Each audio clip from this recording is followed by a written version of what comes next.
On our anniversary, my fiancée said she forgot her wallet and left mid-dinner to grab it from home. 20 minutes later, I got a text. Change of plans at my ex's place. Don't wait. I replied, no problem. Then I packed her things, changed the locks, and mailed the ring to her ex. With a note, she's your problem now. 4 hours later, he called me swearing. She was outside his building with her luggage, begging him to let her in.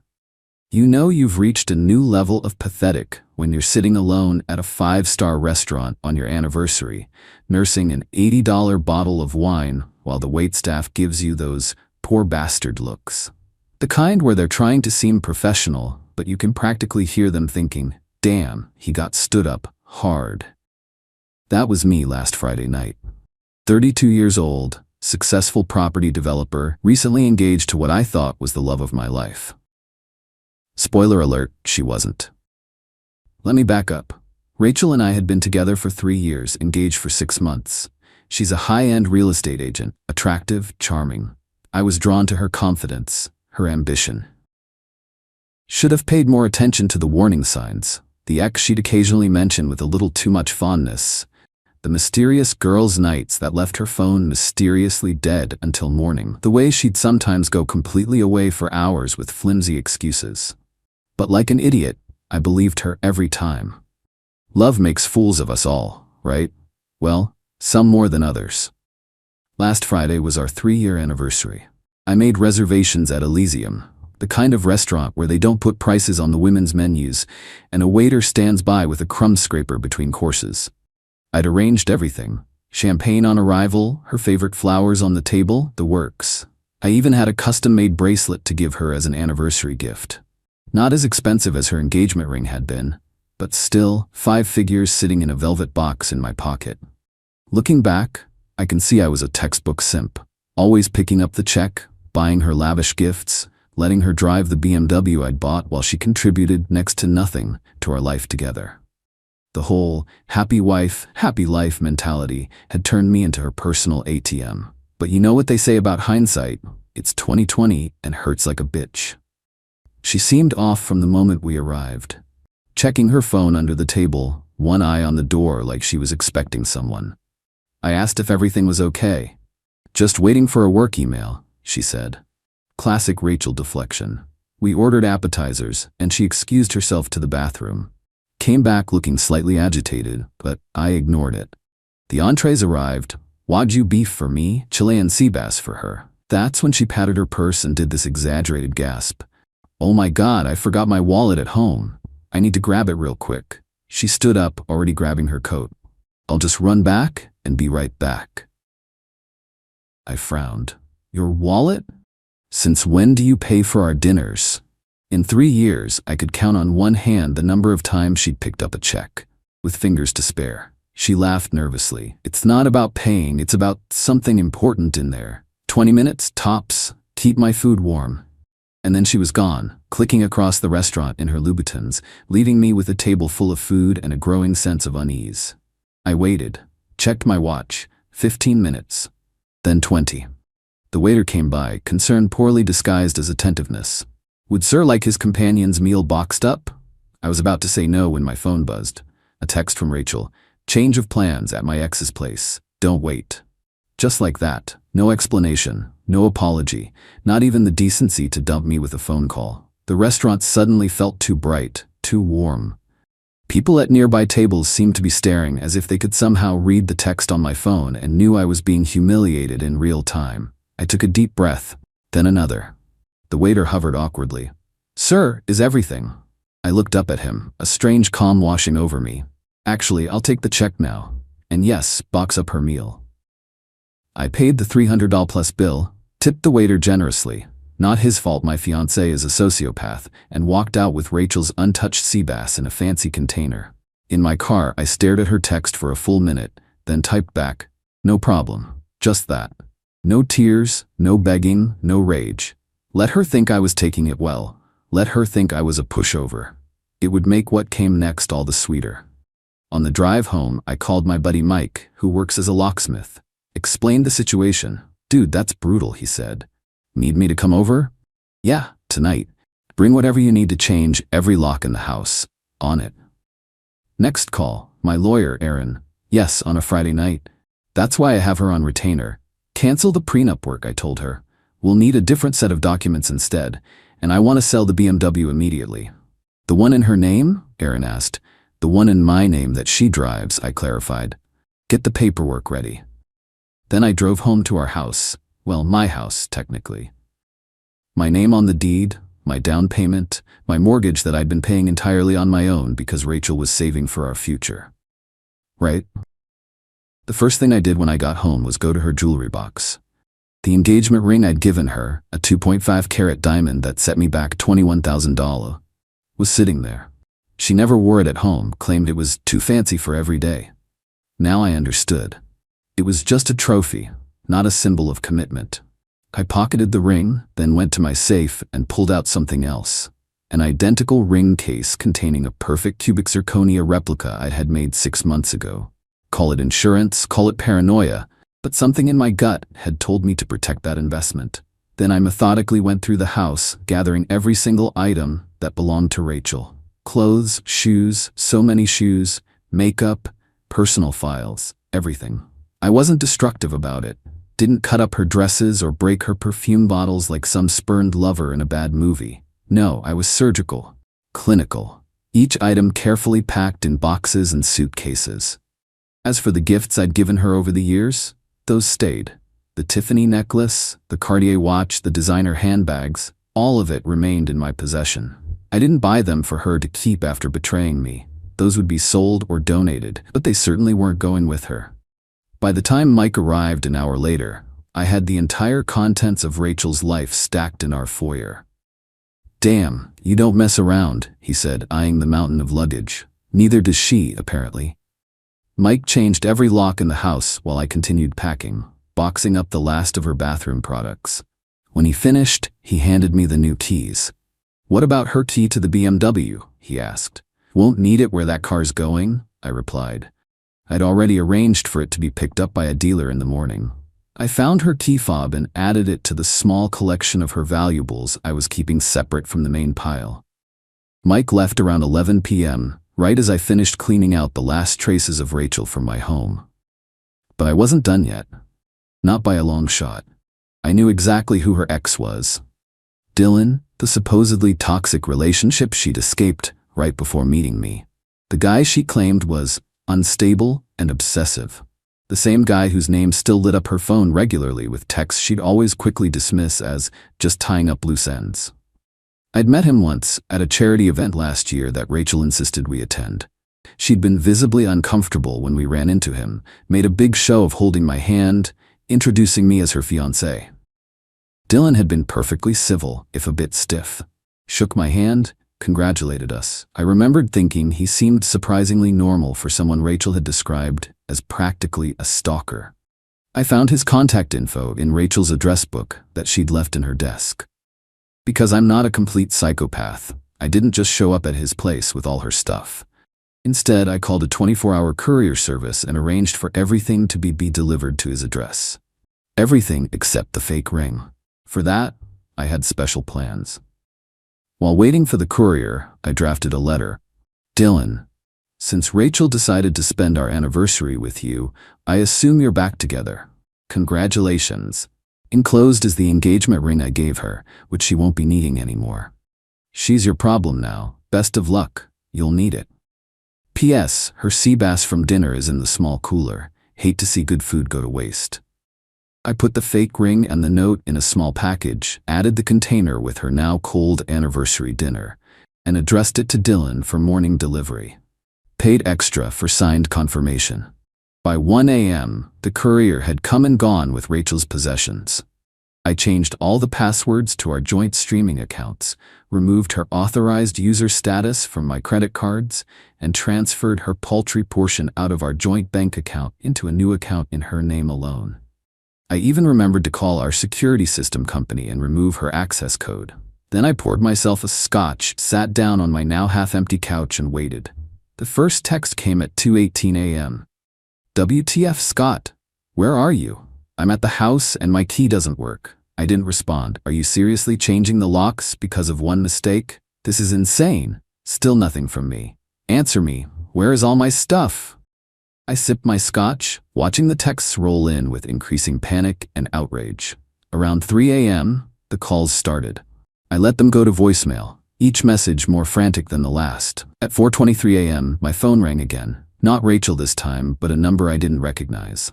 I answered, curious. What the F, man? A male voice, slurred and angry. Dylan. Problem? I asked calmly. Yeah, there's a freaking problem. Your psycho ex is sitting outside my building with like 20 suitcases, crying and screaming at me to let her in. Security's about to call the cops. I couldn't help myself. I laughed. Why the hell would you send all her shit here? We broke up years ago. That's curious, I replied, still perfectly calm. She left our anniversary dinner specifically to be with you tonight. Well, she did show up here, he admitted, lowering his voice slightly. But I didn't ask her to. She just appeared, all dressed up, saying she'd left you and wanted to pick up where we left off. I told her I wasn't interested in being her backup plan. So you did see her tonight, I clarified. Yeah, but just to tell her to get lost. I've moved on. Got a girlfriend who isn't a manipulative psycho. Last thing I need is Rachel drama in my life again. That makes two of us, which is why, like the note said, she's your problem now. Did you seriously mail me her engagement ring and leftover fish? Special delivery, I confirmed. Consider it a parting gift. He actually laughed at that, some of the anger leaving his voice. That's cold, man. Respect. But just so you know, I'm not letting her in. Not my circus, not my monkeys. Fair enough.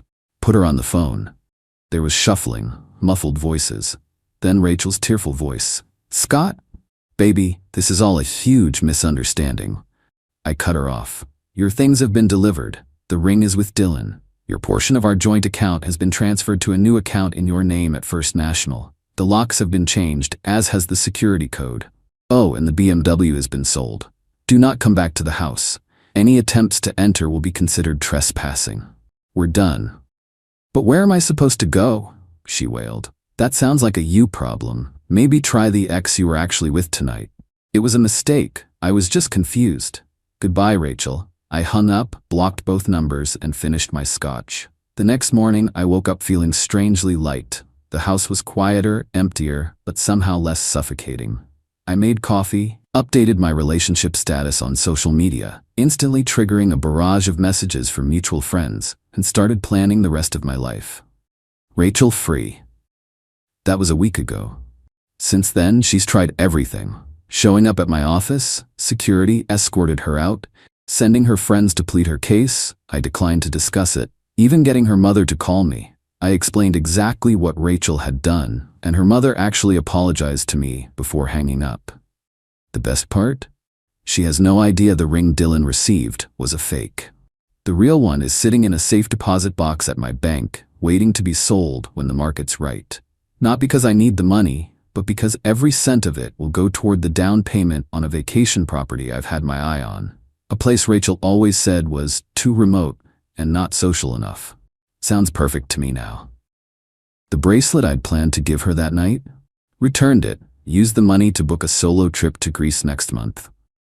The half-empty closet and dresser drawers, already filled with new things I've always wanted, but Rachel thought were tacky or unnecessary. The BMW was sold within 48 hours through a dealer connection of mine. Rachel's personal belongings were the only things she got to keep, and even those were stranded outside Dylan's building until she could get a friend to help her move them to a storage unit. Life's too short to spend it with someone who sees you as their backup plan, and too valuable to waste on someone who doesn't value you. Update 2 weeks later. First off, thank you all for the overwhelming support and the awards. Didn't expect this post to blow up the way it did. For those asking for updates, yes, Rachel is still trying to contact me, though the attempts have become less frequent. She's currently couch surfing between friends' places, apparently. Dylan wants nothing to do with her, and from what I've heard, she's been blacklisted by half our social circle. I've learned some interesting details from mutual friends. Turns out, this wasn't a one-time indiscretion. Rachel had been seeing Dylan off and on for at least 6 months, whenever I was traveling for work. The girls' nights and work events were often just covers for her to meet up with him. He thought they were having a casual fling, She was apparently building it up to be more in her mind. The night of our anniversary, she decided to finally choose him or me. Left dinner to go throw herself at him, only to discover he wasn't interested in anything serious with her. When he rejected her advances, she tried to crawl back to me, only to find I wasn't the doormat she thought I was. Regarding the ring, Rachel finally realized it was a fake when she tried to sell it to cover her first month's rent on a new apartment. The jeweler took one look and told her it was cubic zirconia. Apparently, she had a complete meltdown in the store. The real ring is now sold, and I used the money as planned. Put a deposit on that vacation property last week. Some of you have asked if I've started dating again. Not yet. I'm taking time to recalibrate what I want and need in a relationship. The Greece trip is still on, and I'm looking forward to clear blue water and a clear head. My lawyer Erin has been a godsend through all this. Not only did she handle the BMW sale, but she also drafted a cease and desist letter when Rachel tried claiming I'd stolen gifts that were rightfully hers. Turns out, legally speaking, gifts given during a relationship remain the property of the recipient, but an engagement ring is considered a conditional gift contingent on marriage occurring. Since Rachel broke that condition by cheating, I was fully entitled to take it back. Rachel's mother called again, this time not to beg for forgiveness, but to ask if I could help Rachel financially, just until she gets back on her feet. I politely declined and suggested perhaps Rachel should have thought about financial security before nuking her relationship on our anniversary. Life is strange sometimes. You think you know exactly where you're headed, and then one text message changes everything. But I'm starting to think maybe that change was exactly what I needed. Edit. To answer the most common questions, yes, everything I did was legal. The house is solely in my name, and we weren't married yet, so changing the locks was within my rights. The joint bank account only had our household expenses money, which I split fairly. The BMW was in my name only, so selling it was completely legal. And no, I didn't throw away any of her important documents or legal papers. Those were all carefully packed and delivered along with her other belongings. Edit 2. For those suggesting I should have confronted her at the restaurant or made a bigger scene, that's not my style. The best revenge isn't hot and flashy, it's cold and precise. Besides, making a scene would have just given her a story to twist, to make herself the victim. Strategic silence followed by decisive action is always more effective. Final update, 1 month later. This will be my last post about the Rachel situation, as there's nothing more to say after this. I ran into Dylan at a local bar last week. Surprisingly, we ended up having a few beers together. He filled me in on his side of the story. Rachel had been pursuing him relentlessly for months, even after he told her repeatedly he wasn't interested in rekindling anything.